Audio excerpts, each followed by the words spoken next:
Ari, I lean on you today for what should the message be from the White House to American companies and workers at this point? Well, it always has to be two parts. One is reassurance, so people don't go too far and think that the worst is going to happen when it's not. But two, absolute realism. People want to be leveled with. They want to be told, how dangerous is it? How safe is my family? What do I need to do? Those are the two things that the administration must do each and every single day. And do you think that that has happened to this point? I do. And you know, this criticism that the president is getting, he's getting it because he's President Trump. That's why they're piling on. I think any president would be going through a very difficult period when the facts are like they are in a case like this. The only criticism I have is I think the president got stuck in India one day too late.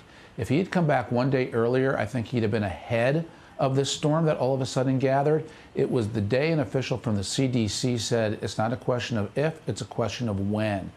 That message alarmed everybody, and it's really what launched us to where we are today. Oh, that's interesting. I haven't exactly heard, maybe I've missed it across, many people talking about this, that there was a point in time that you saw that the messaging needed to shift.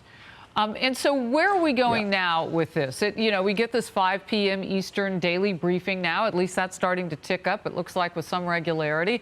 What kind of messaging, with what regularity, really needs to come? And from whom? Do we need as many voices telling us things?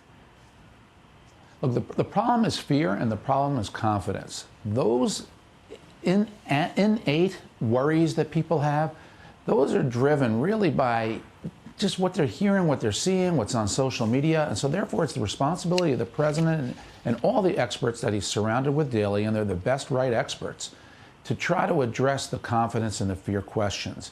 And that means calm, realistic, accurate expressions from the White House. It means the president to send that broadest signal of reassurance, and then the experts to talk on the level of, here's exactly what's happening.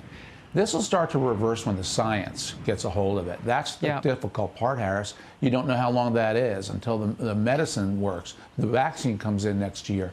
But between now and then, science will have a lot to do with it, and so will time and nature. These things peter out. We hope it peters out fast.